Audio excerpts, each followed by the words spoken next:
Hi friends, ಎಲ್ಲರೂ ಹೇಗಿದ್ದೀರಾ? ಎಲ್ಲರೂ ಚೆನ್ನಾಗಿದ್ದೀರಾ ಅಂದ್ಕೊಂಡಿದ್ದೀನಿ.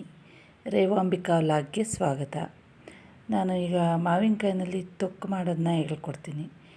ಇದು ಅನ್ನಕ್ಕೆ, ಚಪಾತಿಗೆ ಎಲ್ಲದಕ್ಕೂ ತುಂಬ ಚೆನ್ನಾಗಿರುತ್ತೆ. ಯಾರೆಲ್ಲ ಫಸ್ಟ್ ಟೈಮ್ ನನ್ನ ವಿಡಿಯೋ ನೋಡ್ತಾ ಇದ್ದೀರಾ, ದಯವಿಟ್ಟು ಸಬ್ಸ್ಕ್ರೈಬ್ ಮಾಡ್ಕೊಂಡು ನೋಡಿ. ವಿಡಿಯೋ ಇಷ್ಟ ಆದರೆ ಒಂದು ಲೈಕ್ ಮಾಡಿ, ಕಮೆಂಟ್ ಮಾಡಿ. ಮಾವಿನಕಾಯಿನ ಚೆನ್ನಾಗಿ ತೊಳ್ಕೊಂಡು ಸಿಪ್ಪೆ ಎಲ್ಲ ಎರ್ಕೊಂಬಿಡ್ಬೇಕು. ನೋಡಿ, ಈ ಥರ ಸಿಪ್ಪೆ ಎಲ್ಲ ತಕ್ಕೊಂಬಿಡ್ಬೇಕು. ಸಿಪ್ಪೆ ಹಾಕಬಾರ್ದು. ಸಿಪ್ಪೆ ಇದ್ದರೆ ಚೆನ್ನಾಗಿರಲ್ಲ. ಅದು ಎರ್ಕೊಂಬಿಟ್ಟು ಅದನ್ನ ಸಣ್ಣದಾಗಿ ಕಟ್ ಮಾಡ್ಕೋಬೇಕು. ಸಣ್ಣ ಸಣ್ಣ ಪೀಸ್ಗಳನ್ನ ಮಾಡ್ಕೋಬೇಕು ಫ್ರೆಂಡ್ಸ್. ಇದು ಅನ್ನಕ್ಕೂ ಚೆನ್ನಾಗಿರುತ್ತೆ, ಚಪಾತಿ ತಿನ್ಬೋದು. ಇದರಲ್ಲಿ ತುಂಬ ಚೆನ್ನಾಗಿರುತ್ತೆ. ನೋಡಿ, ಈ ಥರ ಸಣ್ಣ ಸಣ್ಣದಾಗಿ ಕಟ್ ಮಾಡ್ಕೊಳ್ಳಿ. ಹುಳಿ ಮಾವಿನಕಾಯಿ ಆದರೂ, ಸಿಹಿ ಮಾವಿನಕಾಯಿ, ಯಾವ ಮಾವಿನಕಾಯಲ್ಲಿ ಬೇಕಾದರೂ ಮಾಡ್ಬೋದು, ಚೆನ್ನಾಗಿರುತ್ತೆ. ಮತ್ತು ಇದು ಕೆಡಲ್ಲ. ಒಂದು ತಿಂಗಳು ಬೇಕಾದರೂ ಮಡಗ್ಬೋದು. ಫ್ರಿಜ್ಜಲ್ಲಿ ಒಂದು ತಿಂಗಳು ಮಡಗ್ಬೋದು. ಹಾಗೆ ಮೇಲೆ ಮಡಗೋದಾದರೆ ಒಂದು ವಾರ ಬೇಕಾದರೂ ಮಡಗ್ಬೋದು, ಏನಾಗಲ್ಲ. ನೋಡಿ, ಮಾವಿನಕಾಯಿನ ಈ ಥರ ಸಣ್ಣದಾಗಿ ಕಟ್ ಮಾಡ್ಕೊಂಬಿಡಿ.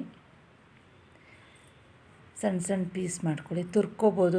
ತುರಿಯೋದು ಲೇಟ್ ಆಗುತ್ತೆ ಅಂದರೆ ಈ ಥರ ಕಟ್ ಮಾಡ್ಕೊಂಬಿಟ್ರೆ ಬೇಗ ಆಗುತ್ತೆ. ನೋಡಿ ಫ್ರೆಂಡ್ಸ್, ಈ ಥರ ಎಲ್ಲ ಸಣ್ಣ ಸಣ್ಣದಾಗಿ ಕಟ್ ಮಾಡ್ಕೊಂಬಿಡಿ. ಪ್ಲೀಸ್ ವಿಡಿಯೋ ಇಷ್ಟ ಆದರೆ ಒಂದು ಲೈಕ್ ಮಾಡಿ ಫ್ರೆಂಡ್ಸ್. ಈ ಕಟ್ ಮಾಡ್ಕೊಂಡಿರೋದನ್ನ ಮಿಕ್ಸಿ ಜಾರ್ಗೆ ಹಾಕ್ಕೋಬೇಕು. ಮಾವಿನಕಾಯಿ ನೋಡಿ, ಈ ಥರ ಮಿಕ್ಸಿ ಜಾರ್ಗೆ ಹಾಕ್ಕೊಳ್ಳಿ. ಸ್ವಲ್ಪ ಜಾರ್ ದೊಡ್ಡದೇ ಇರಲಿ, ಅದು ಮಿಕ್ಸಿ ಮಾಡೋಕ್ಕಾಗಲ್ಲ. ತೀರಾ ಚಿಕ್ಕ ಜಾರ್ಗೆ ಹಾಕ್ಕೊಂಬಿಟ್ರೆ ಸ್ವಲ್ಪ ದೊಡ್ಡ ಜಾರ್ಗೆ ಹಾಕ್ಕೊಳ್ಳಿ. ಅದಕ್ಕೆ 1-2 ಸ್ಪೂನ್ ಬೆಲ್ಲ ಹಾಕ್ಕೊಳ್ಳಿ. ಮಾವಿನಕಾಯಿ ಹುಳಿ ಜಾಸ್ತಿ ಇದ್ದರೆ ಸ್ವಲ್ಪ ಬೆಲ್ಲ ಜಾಸ್ತಿ ಬೇಕಾಗುತ್ತೆ. ಅಚ್ಚ ಖಾರದ ಪುಡಿ, ಚಿಲ್ಲಿ ಪೌಡ್ರ್ ಹಾಕ್ಕೊಳ್ಳಿ. ಮೆಣಸಿನ್ಕಾಯಿ ಪುಡಿ ಅಂತಾರಲ್ಲ ಅದು. ಮೆಣಸಿನ್ಕಾಯಿ ಬೇಕಾದರೂ ಹಾಕ್ಕೋಬೋದು, ಇಲ್ಲ ಮೆಣಸಿನ್ಕಾಯಿ ಪುಡಿ ಬೇಕಾದರೂ ಹಾಕ್ಕೋಬೋದು. ಇದು ಸಾಸಿವೆನ ಸ್ವಲ್ಪ ಹುರಿದ್ಬಿಟ್ಟು ಹಾಕ್ಕೊಳ್ಳಿ. ಸಾಸಿವೆ ಹಾಕೋದ್ರಿಂದ ತುಂಬ ಚೆನ್ನಾಗಿ ಬರುತ್ತೆ, ಟೇಸ್ಟು ಗಮ್ ಅನ್ನುತ್ತೆ. ಇದು ಮೆಂತ್ಯನ ಹುರಿದ್ಬಿಟ್ಟು ಪುಡಿ ಮಾಡಿಟ್ಕೊಂಡಿದ್ದೀನಿ ನಾನು. ಮೆಂತ್ಯ ಹುರಿದು ಪುಡಿ ಮಾಡಿಟ್ಕೊಂಬಿಟ್ಟು ಹಾಕಿ ಫ್ರೆಂಡ್ಸ್. ರುಚಿಗೆ ಎಷ್ಟು ಬೇಕಷ್ಟು ಉಪ್ಪು ಹಾಕ್ಕೊಳ್ಳಿ. ಖಾರ ನೋಡ್ಬಿಟ್ಟು ಹಾಕ್ಕೊಳ್ಳಿ. ಮನೆಗೆ ಎಷ್ಟು ಬೇಕಷ್ಟು ಖಾರ ನೋಡ್ಬಿಟ್ಟು ಹಾಕ್ಕೊಳ್ಳಿ. ಸ್ವಲ್ಪ ಬೆಲ್ಲ ಜಾಸ್ತಿನೇ ಬೇಕಾಗುತ್ತೆ, ಹುಳಿ ಜಾಸ್ತಿ ಇರುತ್ತಲ್ವ ಅದು. ನೋಡಿ, ಈ ಥರ ಮಿಕ್ಸಿ ಮಾಡ್ಕೊಳ್ಳಿ. ಮಿಕ್ಸಿ ಮಾಡ್ಕೊಂಡಿದ್ದೀನಿ. ಫುಲ್ ನುಣ್ಣಗೆ ಮಾಡ್ಕೋಬೇಕು, ಚೆನ್ನಾಗಿರುತ್ತೆ. ಆಮೇಲೆ ಒಂದು ಬಾಣಲಿಗೆ ಎಣ್ಣೆ ಇಕ್ಬಿಟ್ಟು ಸಾಸಿವೆ, ಕರಿಬೇವಿನ ಸೊಪ್ಪು, ಸಾಸಿವೆ ಹಾಕಬೇಕು. ಒಗ್ಗರಣೆಗೆ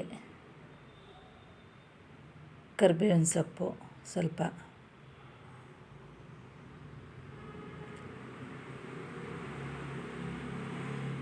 ಸಾಸಿವೆ ಸಿಡಿದ್ಮೇಲೆ ಕರಿಬೇವಿನ ಸೊಪ್ಪು ಹಾಕಿ.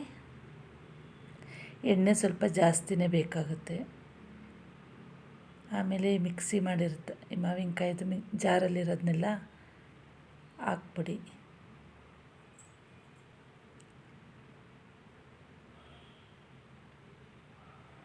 ನೋಡಿ, ಎಣ್ಣೆ ಸ್ವಲ್ಪ ಜಾಸ್ತಿನೇ ಬೇಕು. ಎಣ್ಣೆ ಜಾಸ್ತಿ ಇದ್ದರೆ ಅದು ಚೆನ್ನಾಗಿರುತ್ತೆ. ಅದರಲ್ಲಿ ಗೊತ್ತಾಗಲ್ಲ, ಎಣ್ಣೆ ಎಷ್ಟು ಹಾಕಿದ್ರೂ ನಾವು ಹಾಕಿದ್ವಿ ಅಂತ ಗೊತ್ತಾಗಲ್ಲ ಅದು. ನೋಡಿ, ಇದನ್ನು ಸಣ್ಣ ಉರಿನಲ್ಲೇ ಕುದಿಸಿ ಫ್ರೆಂಡ್ಸ್. ಕೈ ಆಡ್ತಾಯಿರಿ, ಸಣ್ಣ ಉರಿನಲ್ಲೇ ಕುದಿಸ್ತಾ ಇರಿ. ಅದು ಜೋರು ಉರಿ ಮಾಡಬಾರ್ದು, ಸಣ್ಣ ಉರಿ ಮಾಡಿಕೊಂಡು ಚೆನ್ನಾಗಿ ಕುದಿಸಿ.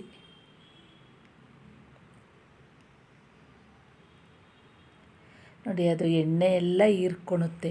ಎಣ್ಣೆ ಎಷ್ಟು ಹಾಕಿದ್ರೂ ಅದು ಎಣ್ಣೆ ಇದೆ ಅಂತಲೇ ಅನಿಸಲ್ಲ. ಅದರಲ್ಲಿ ಎಲ್ಲ ಹೀರ್ಕೊಳುತ್ತೆ ಎಣ್ಣೆನ.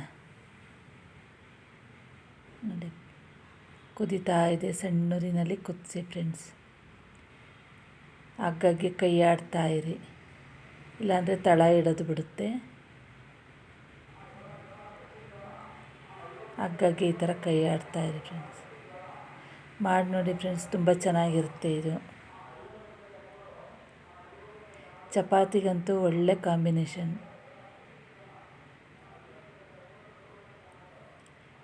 ಎರಡು ಚಪಾತಿ ತಿನ್ನೋರು ಇನ್ನೂ ಎರಡು ಜಾಸ್ತಿ ತಿಂತಾರೆ, ಆ ಥರ ಇರುತ್ತೆ ಇದು ಚಟ್ನಿ. ಚಟ್ನಿ ಅಂತಲೂ ಅಂತಾರೆ, ತೊಕ್ಕು ಅಂತಾರೆ ಮಾವಿನಕಾಯಿ ತೊಕ್ಕ ಅಂತ. ನೋಡಿ ಕಲರ್ ಚೇಂಜ್ ಆಗಿದೆ. ಸ್ವಲ್ಪ ಈ ಥರ ಕಲರ್ ಸ್ವಲ್ಪ ಚೇಂಜ್ ಆಗೋವರೆಗೂ ಕುದಿಸ್ಬೇಕು. ಏಕೆಂದರೆ ಅದರಲ್ಲಿರೋ ನೀರಿನ ಅಂಶ ಎಲ್ಲ ಹೋಗಬೇಕು. ಅದು ನೀರಿನ ಅಂಶ ಇದ್ದರೆ ಕೆಟ್ಟೋಗ್ಬಿಡುತ್ತೆ. ನೋಡಿ ಒಳ್ಳೆ ಗಂಧದ ಥರ ಆಗಿದೆ ಅದು. ನೋಡಿ ಫ್ರೆಂಡ್ಸ್, ವಿಡಿಯೋ ಇಷ್ಟ ಆದರೆ ದಯವಿಟ್ಟು ಲೈಕ್ ಮಾಡಿ, ಕಮೆಂಟ್ ಮಾಡಿ. ಥ್ಯಾಂಕ್ ಯು ಫ್ರೆಂಡ್ಸ್, ವಿಡಿಯೋ ನೋಡಿದ್ದಕ್ಕೆ.